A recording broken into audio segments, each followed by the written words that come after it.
Sex শব্দটা অনেক পরিচিত একটি শব্দ।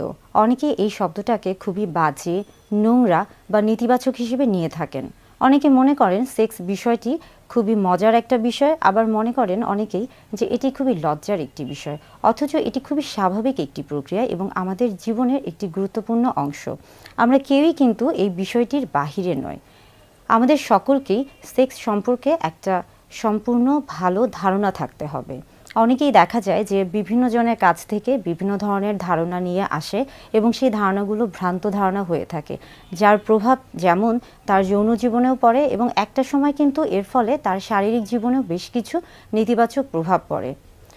কাজ করতে গিয়ে প্রায়ই দেখি যে অনেক দম্পতি আমার কাছে আসেন, বিশেষ করে নবদম্পতি যারা মাত্র বিবাহিত যে দম্পতিগুলো রয়েছে তারা, অথবা তরুণ তরুণী কিংবা বিবাহ করতে যাবে এরকম সম্ভাবনা রয়েছে এমন নারী পুরুষ অনেকেই আছেন। আবার অনেকেই আছেন যে যারা অনেক দিন ধরে একটা বৈবাহিক জীবনে আবদ্ধ আছেন, কিন্তু তাদের মধ্যেও সেক্স নিয়ে একটা বেশ কিছু ভুল ধারণা থেকেই যায়। এই ভ্রান্ত ধারণাগুলোকে ভাঙার জন্য আসলে আমাদের সবার উচিত সেক্স সম্পর্কে একটি সঠিক ধারণা দেওয়া।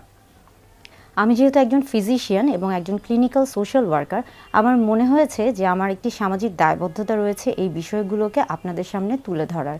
বিশেষ করে দেখা যাচ্ছে যে আপনি যখন সেফ সেক্স অর্থাৎ নিরাপদ যৌন কাজগুলো সম্পর্কে আপনি যখন জানেন না, অর্থাৎ আপনার যখন একটা ভুল ধারণা থাকে, তখন অনেক সময় দেখা যাচ্ছে যে এই থেকে একটা আমরা বলে থাকি যে অনাকাঙ্ক্ষিত গর্ভধারণ হয়ে থাকে, কিংবা অনেক সময় গর্ভপাত হয়ে যায়, অকাল গর্ভপাত, যেটা কিনা কখনোই কাম্য নয়। এবং এর ফলে একজন মা ও শিশুর জীবনে যেমন ক্ষতিগ্রস্ত হয়ে থাকে, তেমনি কিন্তু ওই পরিবার, সমাজ কিংবা রাষ্ট্রের কাছেও কিন্তু সেটা একটা বোঝার মতো হয়ে যায়।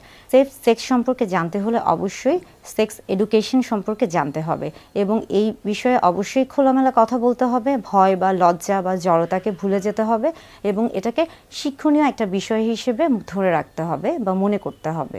সবচেয়ে গুরুত্বপূর্ণ একটি বিষয় হচ্ছে সুস্থ যৌন জীবনের অভ্যাস গড়ে তুলতে হবে এবং সুন্দর জীবন উপভোগ করতে হবে।